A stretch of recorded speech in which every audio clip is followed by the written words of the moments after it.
Allô la planète, vous embarquez ? Allô la planète. Allô la planète, de retour du festival Périplessis, édition 2024.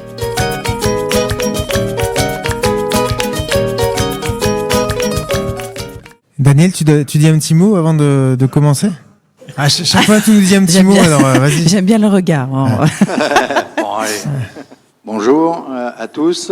Merci d'être venus à cette petite table ronde. Voilà, dans le cadre du festival Péripé et compagnie. C'est la 15e édition qu'on organise à Charlin-les-Mâcons. En tous les cas, bienvenue. Et je passe la parole donc à nos amis d'Allô la planète. Merci. Merci. Donc cette table sera, cet échange sera enregistré donc sur la radio et vous pouvez le réécouter ensuite en podcast. On se retrouve autour d'une thématique du voyage avec des enfants. Donc avec nous, on a des voyageurs qui sont venus présenter leurs films, leurs livres pour parler du voyage avec les enfants. Et les festivaliers, donc vous êtes là, bien sûr, n'hésitez pas à intervenir comme on vous l'a dit, vous levez la main, on vous passe un micro et vous pourrez poser vos questions ou donner une information aussi, parce que peut-être que vous aussi, vous avez voyagé à vélo, vous connaissez des personnes qui ont voyagé à vélo avec des enfants. Donc, ou autrement. Ou autrement même, parce que c'est vrai que là, on a des voyageurs à vélo, donc je suis fixée sur le vélo, mais en fait, il y a différentes formes de voyage. Et c'est vrai que nous, on connaît plutôt le voyage avec les ânes et les enfants. Eh bien, on va commencer. Donc, autour de la table, on a Anne-Ségolène et Anthony qui sont présents et qui sont venus, qui ont voyagé avec leurs 3 enfants. On a Olivier qui a voyagé donc avec son épouse et puis un enfant, enfin sans enfant et avec les enfants. Du coup, plusieurs voyages puisque tu n'arrêtes pas. Donc, plutôt voyage à vélo également. Et puis, on a Mathieu et Cécile qui ont voyagé avec leurs 2 enfants. Aussi qui sont partis en France et puis beaucoup plus loin hein. Et pareil à vélo du coup. Alors on va commencer le voyage. Comment ça a démarré finalement le voyage à vélo déjà sans les enfants? Est-ce que vous c'est pas à vélo? Vous c'est en camion. Puis en plus leur joli camion est garé devant. On vous invite à aller voir familiarer devant. Donc pour vous, est-ce que déjà le voyage c'était avant les enfants? Est-ce que vous étiez des voyageurs avant ? Alors bonjour à tous. On avait le voyage, en tout cas la bougeotte, on va dire, déjà un peu installée. Et c'est un peu avec l'arrivée des enfants où on a modifié notre manière de bouger pour prendre un temps de voyage. Avant, on bougeait un peu partout, tout le temps, pour voir plein de monde partout. Et avec l'arrivée des enfants, on s'est posé à voyager entre nous pour rencontrer d'autres personnes sur des temps plus longs, à pied, en vélo et beaucoup en âne en fait. En âne ? Beaucoup avec des ânes. Ah oui. Qui est un temps lent, en fait, c'est sympa. Nous, on utilise l'âne en fait comme prétexte, puis les enfants pour frapper chez les gens, demander rien d'autre que d'avoir un espace pour nous sécuriser, c'est un peu la porte d'entrée. Et en fait, ça nous amène à pouvoir proposer un saucisson, et en général, souvent arrive en face un rosé, et puis on passe une belle soirée à rencontrer les gens autour de chez nous finalement. Pour Mathieu et Cécile, est-ce que vous voyagez avant ? Est-ce qu'on a un micro par ici ? Non, il y en a d'autres, hein ? Oui, pour nous, c'est un petit peu pareil. C'est parti d'une passion commune qui sont celles du sport, du vélo notamment, de la nature, des grands espaces. Donc on voyageait effectivement régulièrement sur nos vélos avant d'avoir les enfants. Et puis effectivement, quand ils sont nés, on s'est dit qu'il fallait leur offrir aussi le plaisir de pouvoir découvrir ça dès le plus jeune âge. Et on s'était dit que si on le pouvait, on leur offrirait 3 années de voyage. Parce que finalement, la vie passe vite et les enfants volent vite de leurs propres ailes et on avait envie de partager ça avec eux. Donc on l'a fait dès le plus jeune âge. Mais on avait déjà cette passion auparavant. Et pour toi, Olivier ? Eh bien, c'est un petit peu la même chose. Avec Adeline, ma compagne, on a eu la chance de vivre un grand voyage d'1 an et demi à travers l'Afrique. En 2009-2010, on est parti en tandem. Alors le tandem, c'est un peu le symbole du couple. Et on a vu au cours de cette expérience qu'à vélo, avec du temps devant soi et pas mal de bonne volonté, on pouvait traverser un pays entier, traverser un continent. Et ça nous a ouvert énormément de perspectives. Et arrivé en Afrique du Sud, qui était notre destination, après 20 000 kilomètres, on s'est fait la promesse en fait, de repartir à chaque moment charnière de notre existence. On s'est dit, dès qu'il y aurait un moment important dans notre vie, on remettrait les bouts pour passer du temps ensemble, parce que c'était un peu ce qui a été évoqué tout à l'heure, c'est du temps de qualité. C'est faire un pas de côté aussi par rapport à notre existence classique, qui est, où on est accaparé par tout un tas de choses.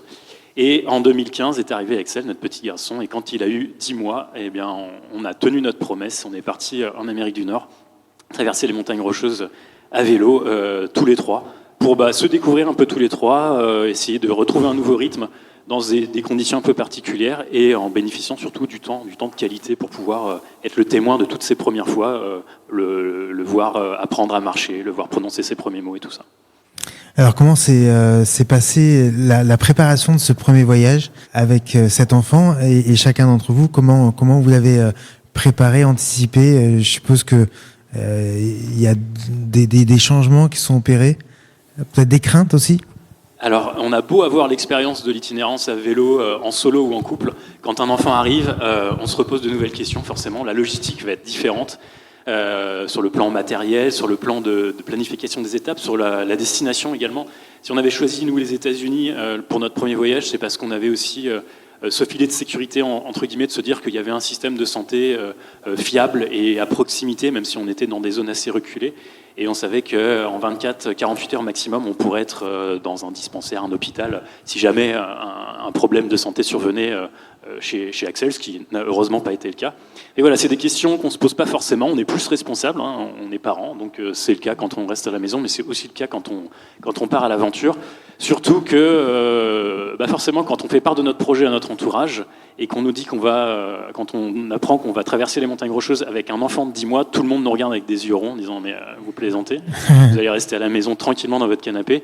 Et nous, on voulait un peu par défi, c'était un peu un pied de nez justement, de montrer à tous ces gens-là qu'avec de la préparation, qu'en étant conscient que le risque zéro n'existe pas, mais qu'on peut évaluer quand même les risques, essayer de les mesurer, essayer de les anticiper, de les réduire un maximum, et on peut vivre une aventure qui soit raisonnable et dans un milieu quand même sauvage et reculé, et c'est ce qui s'est passé.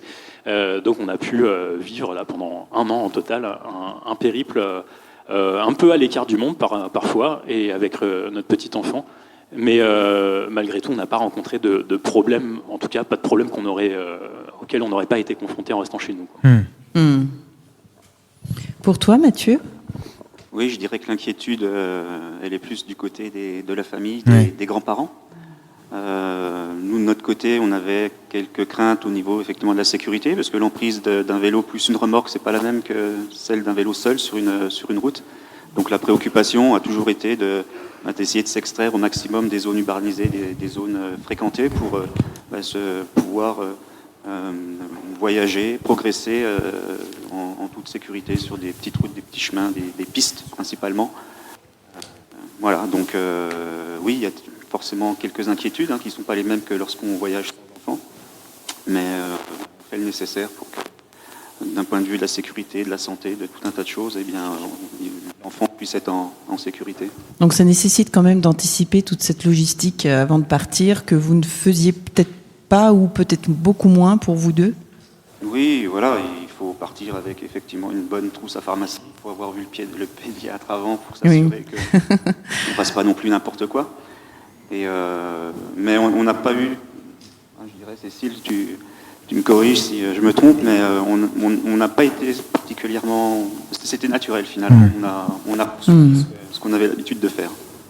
Alors les enfants avaient quel âge quand vous êtes partis la première fois ? Alors les premiers voyages, qui étaient des petits voyages d'une quinzaine de jours, ils avaient 7 mois, 11 mois, puis on est parti au long cours sur une période de 13 mois.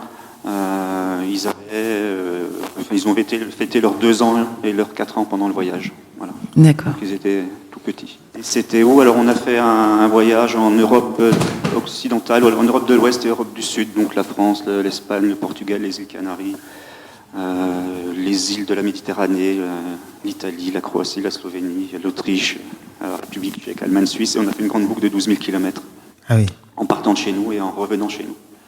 Donc ça, c'est aussi une émotion assez forte de boucler la boucle comme ça. Et la petite anecdote, c'est que lorsqu'on est rentré, on est passé par l'école de Lison, et Lison voyait une très belle école, mais elle ne savait pas du tout que c'était son école. Elle avait dans sa tête une année de voyage, et elle avait finalement occulté tout ce qu'elle avait vécu avant. On est arrivé à la maison, elle nous demandait où étaient les toilettes, où était sa chambre. Voilà, elle avait 4 ans, et elle a fini le voyage sur un vélo déjà. On lui a acheté un vélo à Munich pour qu'elle puisse terminer le voyage de façon plus active à nos côtés. Et vous êtes repartis après, une fois qu'ils étaient plus grands? Parce que Lison, elle a quel âge aujourd'hui? Alors, Lison, t'as quel âge aujourd'hui? Et je vais avoir 14 ans. Et après, on est parti une deuxième fois, on avait 7 et 9 ans, en Europe de l'Est. Et là, tu as des souvenirs? Oui, plus.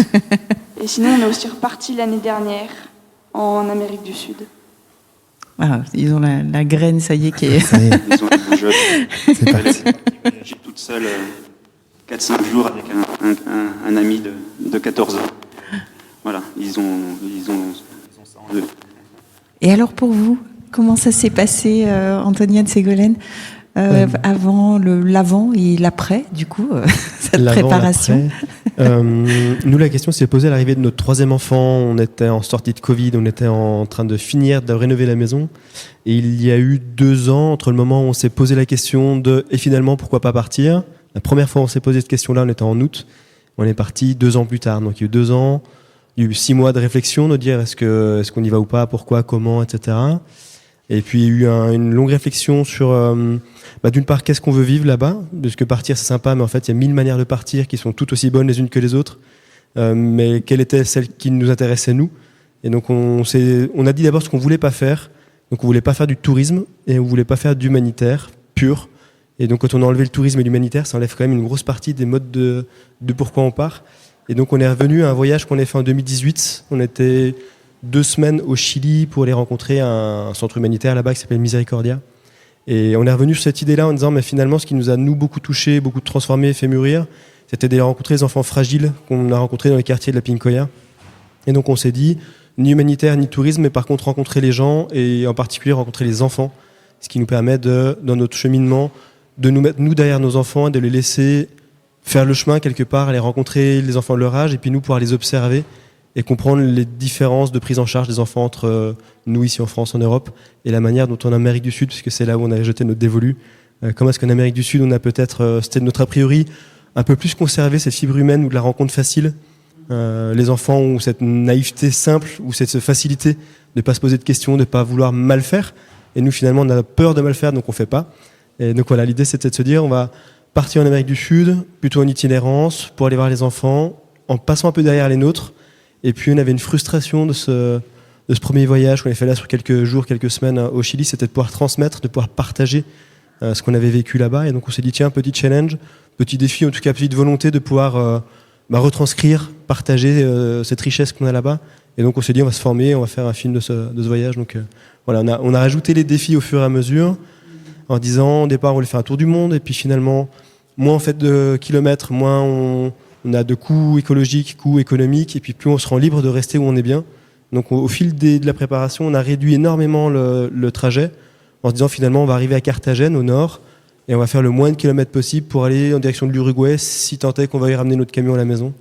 Voilà, donc on a fait 13 000 kilomètres, donc moins que toi en vélo, sur une année au camion. Donc on était des ultra lents, et c'était une volonté d'être très libre. Tu veux rajouter quelque chose? On a toujours dit on était des petits escargots, des voyageurs escargots, comparés aux autres voyageurs en véhicule roulant. En véhicule motorisé, pardon. Oui, votre objectif, c'était de prendre le temps. C'est ça, oui. Et la logistique, alors quand on se prépare quand même avec 3 enfants, donc 2 ans, 5 et 7, Oui. à ce moment-là, est-ce qu'elle est particulière justement pour préparer, comment on prépare un fourgon comme ça en se disant on part 1 an avec ces 3 pitchounes, qu'est-ce qu'on emmène, qu'est-ce qu'on n'emmène pas, comment on fait le choix? Alors, nous, on n'a pas préparé beaucoup de choses avant de partir en voyage, mais les peu de choses qu'on a préparées, c'était la majeure, le plus gros boulot. Anthony a aménagé le camion qu'on a pris. On a vraiment réfléchi en disant, on veut un camion aménagé, on veut avoir toujours apporté notre maison avec nous. On l'a vu comme espace de protection pour les enfants, mais je pense que moi aussi en tant que maman, ça me rassurait d'avoir toujours nos affaires. Voilà, on n'avait pas envie d'être en backpack. 3 enfants plutôt jeunes, on sentait pas l'idée du vélo, l'idée des animaux, quand même d'autres contraintes, et on avait quand même envie d'aller un petit peu en dehors de l'Europe. Donc on est assez rapidement arrivé sur l'idée du camion aménagé pour avoir notre maison et pouvoir sortir des sentiers battus, parce que backpack, finalement, on est dépendant des transports en commun et on peut pas aller en pleine nature, on peut pas aller. Voilà. Et nous, c'est ce qu'on avait envie de vivre. Donc, en fait, le gros des préparatifs pour nous sur ce voyage, ça a été le travail qu'Anthony a fait pour aménager le camion, pour l'aménager en fonction de notre fonctionnement, en fonction de nos besoins, de l'âge des enfants, etc. Donc beaucoup de travail mécanique et de travail d'installation à l'intérieur. Et ensuite, on a préparé tout ce qui était un peu indispensable, c'est-à-dire administratif et vaccin. Et le reste, c'est vraiment fait sur place. Voilà. Et le gros préparatif annexe aussi, enfin pas annexe d'ailleurs, c'était de préparer le film avec un énorme travail de montage, dossier de partenariat et formation sur tout ce qui est photo vidéo, parce que ça s'invente pas. Et l'école, c'est vrai, j'avais oublié, ça c'était mon boulot, de préparer l'école, donc pas à la maison, mais l'école dans le camion pour les 2 filles qui étaient en CP, CE1 à ce moment-là. Donc là, c'était chouette, on a pu bien travailler avec les maîtresses des filles, qui étaient les maîtresses qu'elles avaient avant et qu'elles ont retrouvées en rentrant de voyage, pour aller à l'essentiel, sur les matières fondamentales, mathématiques, lecture, écriture. Et le reste, elles ont appris beaucoup de choses pendant l'année, donc on n'est pas allé les voir plus loin. Mais c'est vrai que c'était un petit peu de travail de savoir comment calibrer l'école. C'était un gros souci pour nous de le faire correctement. Alors justement, l'école. Alors nous, l'école, on n'y a pas vraiment été confrontés parce que nos enfants étaient encore jeunes quand on est parti. Et depuis qu'ils sont un petit peu plus âgés, on se contente de partir durant les vacances scolaires, ce qui laisse quand même 2 mois l'été, ce qui permet d'envisager déjà des aventures assez chouettes. Mais ce que j'ai envie de dire, c'est que pour les plus jeunes en tout cas, la route en soi est une école. C'est vrai qu'il y a tout un tas de prétextes d'apprentissage au cours de notre progression. On roule évidemment, mais c'est pas suffisant pour un enfant, donc nous on s'arrête très fréquemment. On imagine notre itinéraire en fonction des points d'intérêt, en fonction des rencontres, et tout ça, ça nourrit énormément nous en tant qu'individus, mais aussi en tant que famille. Et les enfants, on a pu voir tout à l'heure, mon film a été diffusé sur la Great Divide, il y a un contact permanent avec la nature, avec les animaux, ce qui appelle pas mal de questions. On me pose souvent la question, qu'est-ce que vous avez emporté comme jeu, parce que à vélo, évidemment, c'est aussi l'école du minimalisme, du retour à l'essentiel. Donc, on peut pas emporter toute la salle de jeu dans la remorque. Et on répond, nous, en fait, on a emmené quasiment aucun jeu. On se contente de quelques livres, et puis ensuite, les jeux, c'est les enfants qui les trouvent au bord de la route. Alors ça va passer par des bâtons, des cailloux qui se transforment en cabanes, qui se transforment en jeux de lancer. Enfin, ils sont assez inventifs et en réalité, très rarement, ils demandent à jouer avec des jeux qui sont restés dans la chambre, quoi. Oui, l'école, c'est le voyage. Malgré tout, effectivement, il faut quand même... on a quelques comptes à rendre à l'éducation nationale, donc il faut malgré tout, c'est un petit peu le point...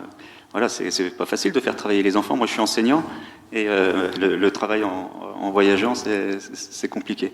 Alors effectivement, on se concentre sur les matières fondamentales, mais oui, c'est la confrontation à tout ce qui s'offre à nous de chaque jour qui fait qu'ils apprennent sans doute beaucoup plus que assis sur une chaise d'école. Alors on est parti, nous, avec un petit cahier, ma 6e tout en un, ma 4e tout en un. Et le gros du travail, finalement, c'était de... Alors, voilà, après une journée à pédaler, un effort physique qui est parfois intense, eh bien, c'est pas facile d'ouvrir un cahier après. Donc, nous, ce qu'on leur demandait, c'est de tenir un carnet de voyage qu'ils faisaient avec plaisir. Donc, tous les soirs, ils écrivaient leur journée, ils dessinaient. Et ça, c'est quand on était en bivouac. Et puis, lorsqu'on avait besoin d'un petit peu plus de confort et qu'il fallait qu'on prenne une douche, eh bien, c'est là qu'on pouvait se poser sur une table et qu'on ouvrait les cahiers, qu'on faisait un petit peu de maths, qu'on regardait parfois si on avait une connexion Internet sur Pronote pour voir ce qui se faisait au collège et qu'on puisse suivre la progression qui se faisait en classe. Et puis, on a travaillé comme ça. Donc, ça a été assez léger, mais on a la chance aussi que ça se passe bien à l'école. Donc, à chaque année qui a été manquée, ils en ont pas pâti. Ils ont pu reprendre le cours de l'école sans difficulté. Voilà. C'est un des journaux de bord, ce que j'ai regardé sur votre stand. Il y a un joli journal de bord où c'est écrit et dessiné d'ailleurs. Oui. Oui, ils ont de beaux souvenirs. Ils ont de beaux souvenirs. Lison, Anatole, les deux, oui. Et alors, il y a ce qu'on prépare, et puis ce qui se passe sur le terrain, en voyage. Est-ce qu'il y a des choses que vous n'aviez pas anticipées ? Est-ce qu'il y a des choses qui sont passées, vous avez dû gérer au fur et à mesure ? Oui, nous, on ne prépare pas grand-chose quand on part. Et effectivement, il y a peut-être 1 ou 2 points d'intérêt, parfois 1 ou 2 objectifs, faire un sommet, voir rencontrer des gens. Mais on laisse place à l'improvisation. Et par rapport aux enfants, est-ce qu'il y a des choses que vous aviez prévues et puis qui vous avez dû aménager le voyage en fonction de ce qui se passait Non, j'ai pas souvenir de ça. Non. Pour Anatole et Lison, ça a été vous n'avez pas manqué, on va dire, de quelque chose que finalement vous auriez aimé avoir en voyage? Non, pas du tout. Tous les paysages, toutes les rencontres, enfin, c'est incroyable, quoi. C'est des expériences uniques et inoubliables. Non, même effectivement, ils parlaient de leurs copains. Alors aussi, on a eu la chance d'avoir des instituteurs, des professeurs qui se sont investis aussi dans notre projet, qui ont été à nos côtés. Donc on avait un échange aussi. Donc lorsqu'ils étaient en école primaire et maternelle, il y avait un réel échange avec les avec la classe, les maîtresses. Donc il y avait comme toujours, malgré tout, un petit contact. On avait des petites photos, on suivait leurs projets, ils suivaient nos aventures. Et du coup, il y avait encore un lien avec l'école et la France lorsqu'on était un petit peu loin. Mais ils n'ont jamais manqué, effectivement, ils ne se sont jamais plaints de dire mes copains, mes copines. Non, il y a la maison, le confort, ils ne s'en sont jamais plaints. Ils profitaient du moment présent et c'est vrai que c'est une chance. Et c'est pour ça qu'on a renouvelé aussi l'expérience, parce que après une année de voyage, il y en a aussi qui n'en font qu'une d'année de voyage. Oui, oui. Finalement, il y a eu des difficultés. Les enfants grandissant pouvaient se poser la question avec l'adolescence, est-ce qu'ils vont vouloir continuer? Donc le dernier voyage, on les a impliqués davantage. C'est-à-dire que quand on a pris la décision, quand on a eu nos disponibilités qui étaient actées par nos employeurs, qui avaient été acceptées, on s'est mis autour de la table. Où est-ce qu'on va? Par quels moyens? Combien de temps? Et donc ça a été une concertation. Donc le vélo est tout de suite arrivé. Ils ne voulaient pas partir en camion, même bien qu'ils apprécient aussi ces petits moments quand on part en van pour une semaine ou deux. Mais c'était le vélo, c'était effectivement l'Amérique du Sud. Et puis Lison, elle avait le souci quand même de faire un trimestre d'école. Donc c'est pour ça que ce dernier voyage, nous ne sommes partis que 8 mois. Parce que Lison voulait toujours faire son athlétisme, elle voulait pas manquer, elle voulait quand même Ah oui, il y a des activités que tu aimes sur place. Mais au bout de 8 mois, elle nous a dit que finalement elle voulait plus rentrer. Alors on s'est dit bravo, merci. Merci. Et on est rentré et voilà, tout s'est bien passé. Ils ont repris le rythme de l'école, du collège en tout cas. Olivier, pour toi, est-ce que pareil, il y avait des choses qui avaient été prévues au départ, qui ont évolué pendant le voyage, changement de rythme, changement des choses qui sont passées Alors pour nous, ça a été un plongeon dans l'inconnu, parce que autant on avait cette expérience du voyage à vélo en couple, en solo, mais pas du tout avec un bébé. Et pour la petite anecdote, le premier jour quand on décolle, on a campé au Canada. Et au moment de replier le bivouac, c'est extrêmement laborieux. Et ce qui nous prenait quelques dizaines de minutes quand on était en couple prend 3 heures ce matin-là. Et on se dit qu'à ce rythme-là, en fait, le chemin qui nous attend va être beaucoup, beaucoup trop long. Et il ne faut pas se décourager. S'il y a un message vraiment à passer, c'est qu'on apprend.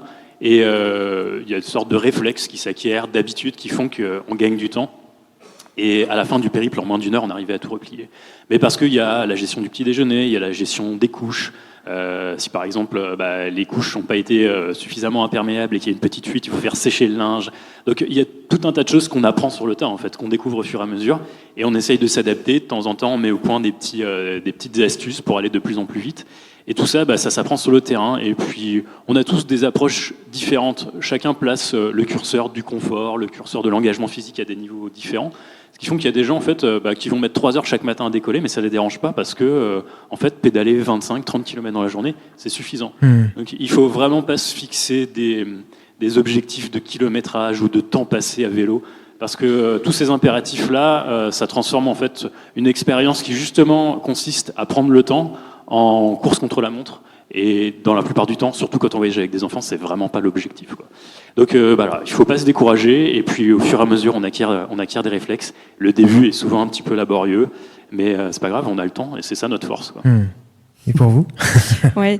Alors oui, nous il y a des choses telles qu'on les avait pensées qui se sont passées différemment. Je pense notamment sur l'école pour les enfants. Moi, j'avais imaginé que j'allais installer Clémence, faire son atelier, son exercice de mathématiques, que pendant ce temps, Olivia allait progresser en lecture, ça allait être génial. Pendant ce temps, Gaspard, évidemment, jouerait de manière autonome autour du camion, pendant qu'Anthony pourrait gérer la mécanique. Évidemment, ça se passe comme ça. Dans un monde idéal. Et en fait, on s'est confronté à la réalité et c'était super dur. En fait, non, il y a les 2 filles, j'ai eu besoin de rester à côté d'elles, chacune, pour les concentrer pendant qu'elles travaillaient. S'il y avait du bruit, voilà, c'était dur, donc il fallait qu'on s'enferme dans le camion. Et finalement, ce qu'on a mis en place, mais on a mis du temps, hein, on a mis quand même 2-3 mois à trouver cet équilibre. Et je me suis dit, mais en fait, on va jamais y arriver comme ça. Elles vont pas du tout avancer scolairement. Et du coup, moi, je me mettais un peu la pression, ce qui sert à rien, mais je me la mettais quand même. Et du coup, au bout de 2-3 mois, je dis, ok, en fait, il n'y a pas le choix. Si on veut que ça se passe bien, c'est que le matin, je m'occupe uniquement de l'école des filles. Donc, évidemment, les jours où on avait des programmes un peu chargés, il n'y avait pas école. Mais ce qui fait qu'il n'y avait pas non plus de vacances, ni de dimanche, ni de, voilà. Dès qu'on pouvait, on travaillait. Dès qu'on pouvait pas, on travaillait pas. Il n'y avait pas de rythme scolaire. Et du coup, le matin, en général, on se levait, petit-déj, Anthony gérait le petit-déj, je laissais tout en plan, je me calais avec les filles, on faisait les devoirs, et pendant que je faisais les devoirs uniquement avec Clémence et Olivia, Anthony, il gérait Gaspard, il gérait le rangement de la cuisine, il préparait le déjeuner de midi, il faisait les lessives, et il gérait la mécanique du camion avec Gaspard. Et franchement, c'est génial. C'est pas du tout comme ça qu'on fonctionne à la maison, parce que avant de partir en voyage, je travaillais pas. Donc j'ai trouvé ça absolument génial. Mais en fait, on s'est rendu compte qu'il n'y avait pas le choix si on voulait que ça fonctionne, et que réellement il y ait un temps d'école qui soit pas un carnage et qui soit un moment paisible, et que l'apprentissage reste un plaisir. Voilà. Donc ça, c'était les attentes, et puis la réalité, et on s'y est confronté. Du coup, on a ajusté, mais aussi d'arriver à ajuster ça avec les enfants. On a aussi gagné parce que du coup, en fait, on s'est aussi mis à leur écoute de leurs besoins, parce qu'il y avait ce qu'on avait imaginé, mais qui correspondait pas à leurs besoins à elles, les filles, et à là où elles en étaient scolairement, leurs facilités, leurs difficultés. Et on a petit à petit trouvé ça. Donc ça a impliqué de s'ajuster en couple, de s'ajuster avec chacun des enfants, que Gaspard trouve sa place au milieu de tout ça. Voilà, donc ça, c'était une grosse attente réalité. Voilà, il a fallu s'ajuster un petit peu. Peut-être là-dessus, en fait, on est parti, on les a engagés dans le voyage, c'est-à-dire qu'on leur expliquait ce qu'on voulait faire avec un peu leur accord, etc. Et on a dû mettre 2 ou 3 mois, peut-être 2 mois, où on a hésité à rentrer parce que c'était le carnage entre eux. En fait, c'est vrai qu'on dit toujours que tout va bien, que c'est magnifique, ça donne envie, mais la réalité est pas toujours si simple. Et les enfants avaient du mal à s'ajuster entre eux. Et en fait, on a une aide extérieure de voyageurs habitués qui nous ont dit, mais est-ce que vraiment vous avez impliqué vos enfants dans le voyage? Est-ce que vraiment ils font partie prenante du voyage au même titre que vous? Est-ce que ils ont pu s'exprimer sur leurs envies, sur le sens qu'ils donnent aux choses, etc. Alors, 2 ans, 5 ans, 7 ans. Et pourtant, en fait, on s'est posé avec eux un soir parce qu'on était en train de se dire, est-ce que vraiment on n'est pas en train de faire l'inverse de notre projet qui était de passer un bon moment ensemble? Et en se posant tous les 5, en fait, c'est la première fois qu'on faisait un vrai conseil de famille où chacun pouvait vraiment s'exprimer et chacun avait finalement les mêmes besoins que l'autre. Et donc ça a permis de poser les choses en disant on a tous les mêmes besoins, mais tout le monde ne respecte pas ce besoin chez l'autre. Et on a changé le mode de voyage sur quelque chose de plus centré sur nous-mêmes finalement, ou en tout cas plus attentif entre nous. Et la conséquence, où là nos enfants nous ont surpris, c'est qu'ils ont été beaucoup plus capables que ce qu'on imaginait. Et en fait, ils nous ont surpris de leur capacité d'analyse, de réflexion, d'initiative, d'aller vers l'autre, de faire des choses qu'on a beaucoup gagné là-bas et qu'on essaye de conserver ici. C'est pas évident dans nos modes de vie, mais c'est vrai que là-dessus, ils nous ont épatés par leur capacité qui était bien au-delà de ce qu'on voyait d'eux. Alors qu'on a une éducation assez ouverte ou assez libre, mais finalement, en les impliquant davantage, on les a vus vraiment décoller, quoi. Et oui, et le voyage permet ça. Chacun expérimente sur le terrain, chacun reprend sa place, et beaucoup de communication qui se développe. C'est beau. Même si c'est pas toujours évident. C'est pas très facile. Et au niveau de l'équipement sur les vélos, comment vous avez envisagé cet équipement pour partir avec les enfants? Qu'est-ce que vous avez décidé d'emmener? Est-ce que vous aviez une contrainte de poids ou pas du tout? Est-ce que vous êtes allégé en route ou pas? Oui, alors effectivement, il y a des considérations, il faut effectivement penser au poids, mais nous on pense surtout à notre confort, plutôt que parler de poids, plutôt de volume, parce qu'en fait nos sacoches, elles ont une contenance qui est limitée. On a une très grande tente dans laquelle on peut dormir tous les 4, un espace où on peut éventuellement cuisiner si le temps n'est pas de la partie. Donc nous, on a fait le choix de porter beaucoup lourd, mais d'avoir du confort. Par exemple, on a chacun une chaise pour avoir un appui lombaire le soir, pouvoir se poser, pouvoir lire un bouquin, pour pouvoir écrire, pour pouvoir cuisiner se mettre autour du feu. Donc on est chargé, et puis on l'a été finalement de plus en plus, parce que les enfants grandissant, donc on les a équipés aussi petit à petit. Donc au début, ils n'avaient pas de sacoche. Ensuite, ils avaient une petite trousse de guidon où ils mettaient leurs petits trésors, leurs petits cailloux, leurs petits bouts de bois qu'ils trouvaient, ou qu'ils échangeaient avec d'autres enfants. Et puis ensuite, ils ont eu leur sacoche. Donc il fallait trouver aussi de quoi les remplir. Donc c'était plutôt les duvets, les choses légères. Et donc voilà, nous on regarde pas trop le poids, on pèse pas nos vélos, même si je pense que voilà, on a une petite idée, mais c'est pas une préoccupation. C'est surtout est-ce que ça va tout rentrer, et puis est-ce qu'on aura le confort nécessaire pour que une fois qu'on s'installe, qu'on installe le campement, on soit bien. Pour toi, Olivier? Oui, alors nous, on a des approches différentes en fonction de la durée du voyage. Quand on part sur plusieurs semaines ou plusieurs mois, on aime bien effectivement avoir ce confort que tu décrivais à l'instant. Et on est assez peu regardant sur le poids, même si de fait, le vélo, on est limité à la fois en poids et en volume. Pour notre aventure en Amérique du Nord, tout confondu, donc les vélos, la remorque, les sacoches et l'intégralité du matériel, on avait au total 100 kilos.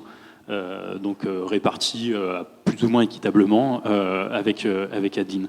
Donc là, on a la possibilité en fait de s'arrêter quand on veut. C'est ça aussi, pour nous, c'est une liberté à laquelle on tient vraiment, c'est que on ne veut pas être contraint de pousser jusqu'à la ville suivante pour trouver un camping pour pouvoir s'arrêter. On peut bivouaquer à n'importe quel moment. Et ça implique de transporter du matériel pour pouvoir planter la tente, avoir un matelas, pouvoir avoir un réchaud pour cuisiner.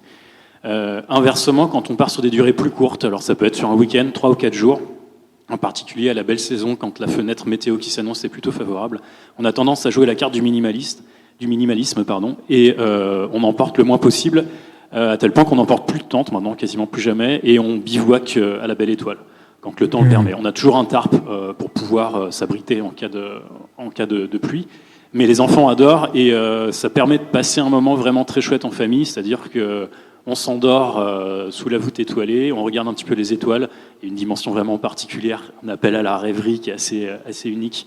Et le matin, on se réveille avec les lumières du jour, ces tons un peu rosés, jaunes, rougeâtres, qui sont vraiment formidables. Et quand on dort, souvent dans des champs en fait, donc à l'écart des villages, on a la possibilité d'observer régulièrement des chevreuils, des lièvres, des animaux de très près. Et ça, c'est quand même super chouette quand tu te réveilles le matin.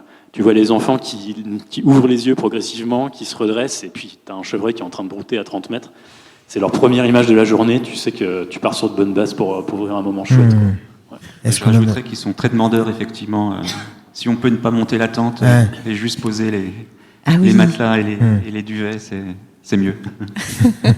Alors, ça serait intéressant aussi de faire passer le micro dans le public qui est là et qui écoute tous ces témoignages de voyage pour savoir comment ça résonne en vous, en fait, chacun des voyages de ces 3 familles qui sont très différents et uniques. Mais est-ce que c'est quelque chose, par exemple, que vous auriez expérimenté et sinon, pourquoi pas? Moi, j'avais une question qui s'éloigne un peu du sujet des enfants, c'est surtout pour les adultes. Professionnellement, comment vous faites? Voilà, si vous partez 2 mois, ça va peut-être encore, mais si vous partez 6 ou 8 mois, est-ce qu'il y a des problèmes au niveau de la profession, d'une part? Et puis, le budget que vous prévoyez, parce qu'il faut quand même aller sur place en avion, je suppose, partir du Canada, c'est pas forcément évident, quoi. Voilà, c'est une question générale. Alors je me permets de répondre le premier, mais je pense qu'on a peut-être tous des réponses différentes à cette question-là. Moi, il y a eu plusieurs situations différentes. Quand on est parti la toute première fois en Afrique, un voyage d'1 an et demi au total, on a fait le choix de démissionner des postes qu'on occupait à l'époque. Par contre, ce voyage, on l'a préparé pendant 3 ans. Et pendant 3 ans, toutes les économies qu'on a pu faire, elles ont été consacrées à la préparation de ce voyage. Ensuite, en termes de budget, je peux vous donner un chiffre. Nous, ça nous a coûté, pour cette traversée de l'Afrique, 20 000 euros pour 1 an et demi. Donc 20 000 euros qui ont été financés essentiellement sur nos économies personnelles. Ensuite, on a fait appel à des partenaires, des sponsors qui nous ont fourni une partie du matériel. À notre retour, on a écrit un livre, on a commencé aussi à diffuser des films dans les festivals, dans ce genre d'événements tel qu'on le connaît aujourd'hui. Et puis, ça nous a facilité en fait un prochain départ. On était déjà identifiés dans la communauté du voyage à vélo et c'était plus facile de faire appel à des sponsors. Donc pour le second voyage, on n'avait pratiquement aucune dépense de matériel, tout était financé par des partenaires. Il se trouve que j'ai une formation de journaliste et j'exerçais moi en presse quotidienne régionale auparavant. Et puis ensuite, je me suis spécialisé sur des questions liées autour justement de la mobilité, du vélo, de l'aventure. J'ai la possibilité de travailler quand je suis sur la route. Alors, à un rythme plus restreint que quand je suis à la maison, bien entendu, mais j'ai toujours une source de revenus, en fait, quand je continue de pédaler.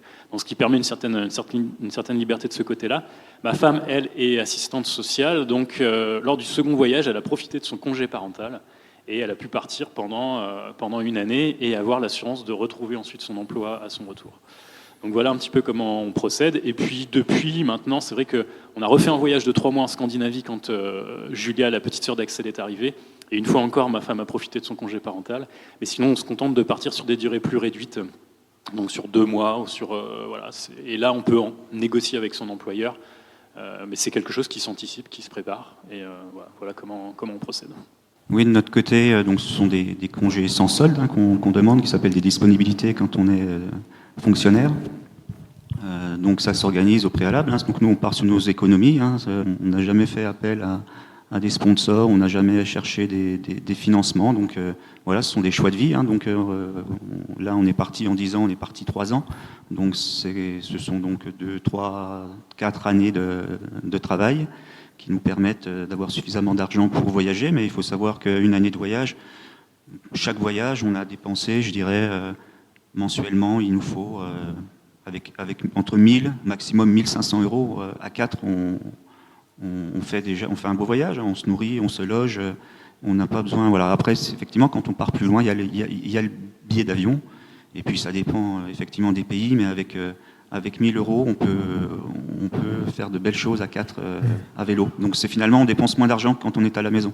Quand on est parti, on a loué à chaque fois, on a pu louer notre maison, donc on avait une petite source de revenus qui nous permettait de payer nos charges. Il fallait qu'on continue de payer, et qui était une petite source de revenus. Voilà. Donc c'est avant tout un choix de vie, je pense. Il suffit de s'organiser. Voilà. Ouais, de notre côté, on a eu la même logique de louer la maison, ce qui permet qu'elle s'autofinance. En fait, on n'a pas gagné d'argent, mais on n'en a pas perdu sur la maison. Ça n'a pas mis à la retrouver en arrivant.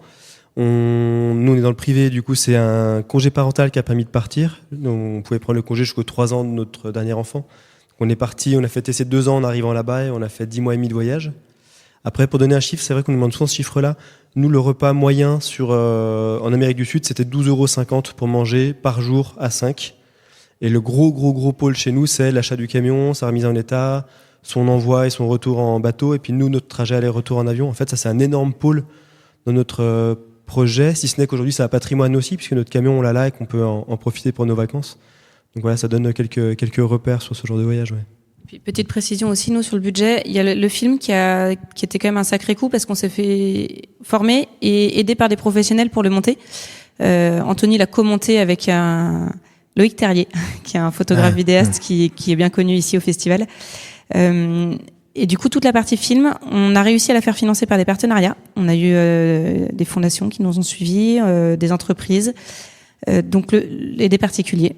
Donc on a eu le film, c'est complètement autofinancé, ça nous a rien coûté, et en revanche, on a autofinancé notre voyage à nous, ce qui a quand même permis de dégager une bonne partie du budget avec le film, qui était pas rien. Est-ce que vous avez d'autres questions sur les enfants? Là-bas, on va vous faire passer le micro. Mais c'est vrai que ce sont des choix de vie de tout laisser et partir. Bonjour à tous. Bonjour. J'ai beaucoup d'intérêt à tout ce que j'entends. Moi, j'aurais plutôt une réflexion, une remarque sur voyager avec des enfants, puisqu'on l'a fait en famille également. Alors, pas des enfants en bas âge chez nous. On trouve, nous, que c'est facilitateur. C'est-à-dire que voyager avec des enfants, c'est une clé. Et grâce à ça, nous, on a trouvé, tout au long de notre voyage, les gens vous aident. Quand vous faites du stop, les gens ils s'arrêtent quand vous avez des enfants. Ils vont vous donner à manger. Et alors, on ne fait pas l'aumône, c'est pas ce que je dis, mais on trouve vraiment que pour avoir partagé notre expérience avec des gens qui voyageaient en couple ou en solo, avoir des enfants, les gens ils vous aident toujours. C'est toujours facile avec des enfants. Souvent, on se met des barrières quand on voyage, et les enfants, eux, ils n'ont pas de barrières en fait. Et ils vont vers les autres. Et le lien, il se fait parfois avec d'autres enfants. Nos enfants, ils ont joué avec des enfants d'autres pays sans connaître leur langue. Je parle de l'Asie, par exemple. On a voyagé en Asie. Et tout ça, c'est une vraie clé. Et la remarque que j'ai, moi, et ce que notre expérience nous inspire, c'est les enfants, ça nous aide. Alors, une fois de plus, nos enfants, nous, le plus jeune avait 4 ans quand on est parti. Il a plein de souvenirs.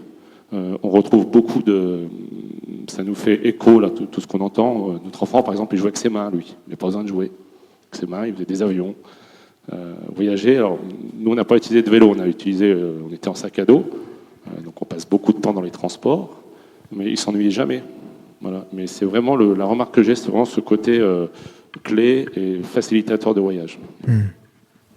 Celui de 4 ans, c'était le plus jeune ? On est parti, notre fils avait 4 ans. Donc il était en moyenne section, il n'était pas soumis à l'obligation scolaire. Et notre fille avait 9 ans. Quelle était son année de CM1 ? Ce choix-là, il était fait parce qu'on souhaitait, sur notre retour, on est parti 1 an, qu'elle n'intègre pas tout de suite le collège, mais plutôt la classe de CM2. C'était très intéressant et ça a fait effectivement écho à ce qu'on a vécu. Alors nous, par contre, au niveau professionnel, on a plus galéré. Moi en particulier, pour qu'on me laisse partir et quitter mon poste. Donc c'est pas toujours idéal. Il a fallu effectivement que je fasse des recours, que j'explique pourquoi on voulait partir. Enfin blablabla. Plus on me dit non, plus ça m'a donné en fait de la motivation pour partir. Et je me suis dit quand même, il y a un moment, on fait des choix de vie et on le fait aussi pour sa famille. C'est-à-dire que le projet avant tout, il est un projet de couple, mais on est bien effectivement obligé d'associer les enfants.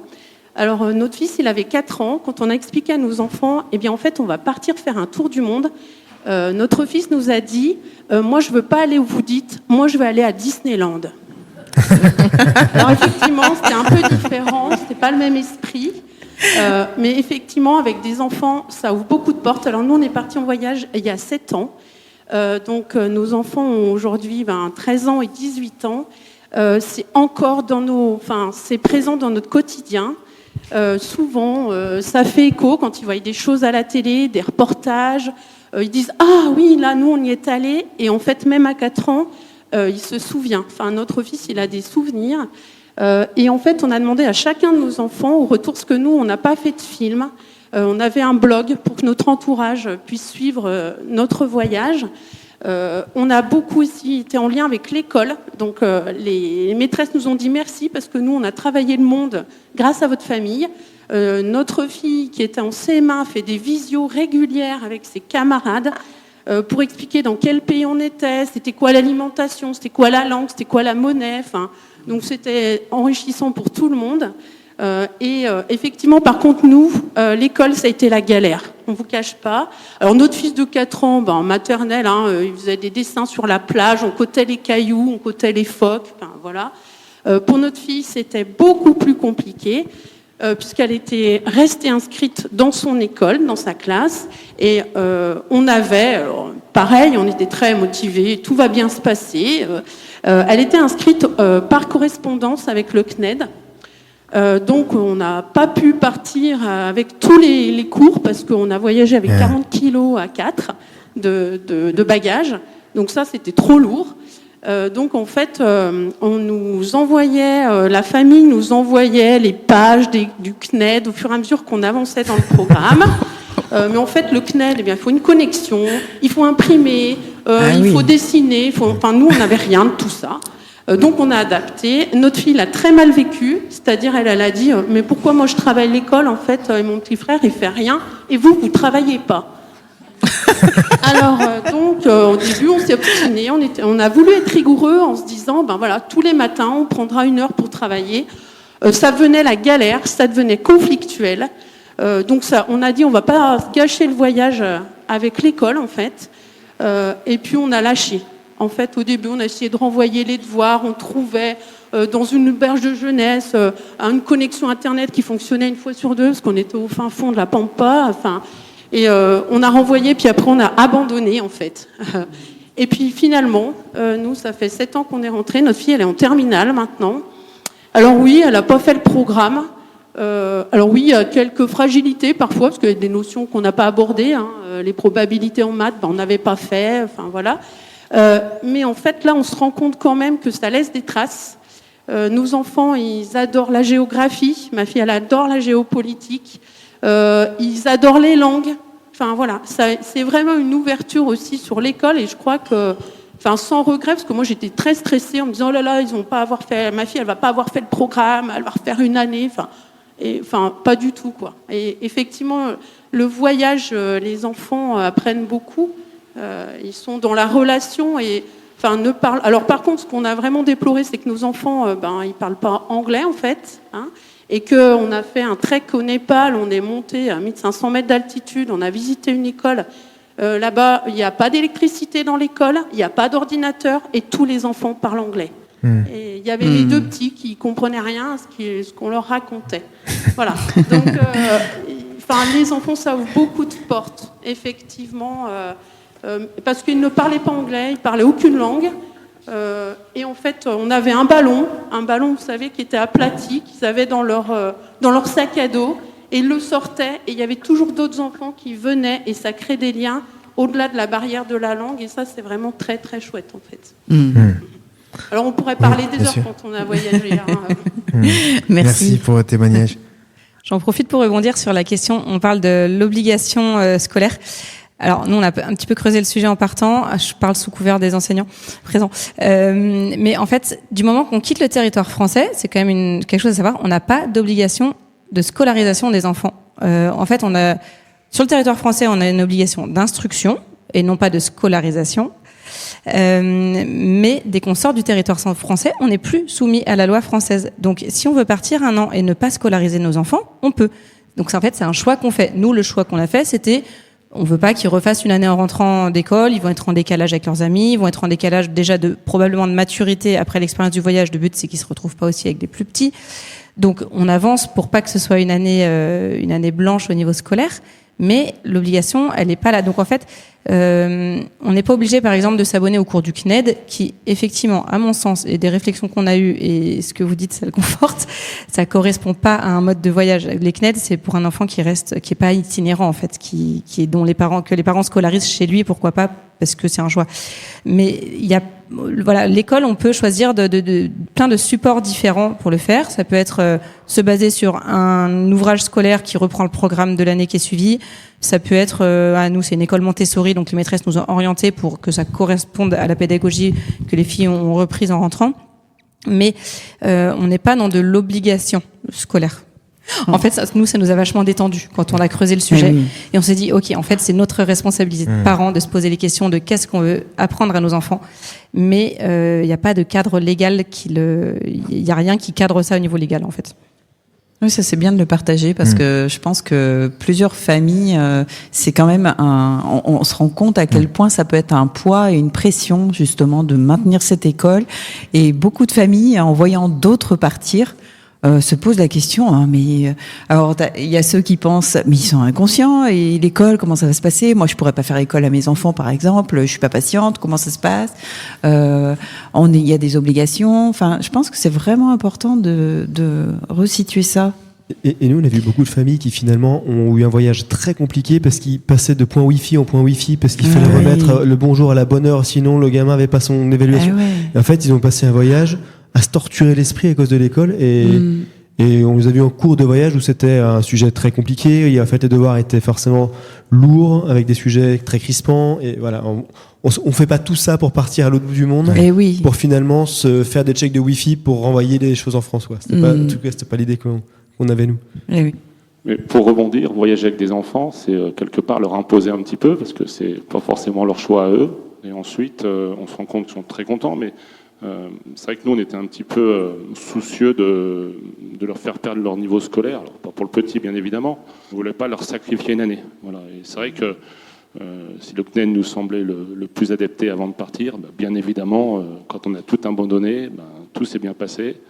Et le voyage, c'est aussi la liberté. Donc, mais il y a ce côté quand même sur les enfants, ils n'ont pas toujours choisi. Donc, à un moment donné, quand on a construit notre voyage, on a bien évidemment, ils étaient impliqués sur des lieux où ils voulaient aller, des choses comme ça. On ne voulait pas que ça soit un point noir dans leur scolarité. On s'est rendu compte avec l'expérience qu'ils ont appris 1000 choses qu'ils n'auraient jamais appris à l'école. Alors peut-être s'il y a encore une dernière question dans le public, parce qu'il va falloir qu'on termine cette table ronde. Bonjour tout le monde. Bonjour. Moi j'ai une question peut-être plus pour les deux familles de droite, parce que je vous connais sur la gauche. En fait, ce qui m'intéresse, c'est pour trouver des sponsors. Parce qu'en fait, c'est ça, c'est les limites du sponsoring que vous avez recherché des partenaires. Vous êtes monté en assos ou pas du tout? Et ma deuxième question, c'est le temps consacré aux réseaux sociaux, qui doit vous prendre forcément du temps. Il est fait avant ou pendant le voyage ou après? Alors, je vais répondre, je fais juste un petit clin d'œil avant, parce que j'aime bien toujours le pas de côté. Les enfants choisissent pas de partir quand on part, mais choisissent pas de rester quand on reste non plus. On peut faire ce pas de côté-là, de se dire, est-ce que les enfants finalement n'ont pas envie de bouger, est-ce qu'on les maintient pas chez nous quand on bouge pas? C'est juste un petit clin d'œil pour dire, en fait, forcément, on leur impose un cadre, et c'était tout le sujet de l'application pour essayer de les rendre partie prenante finalement du trajet.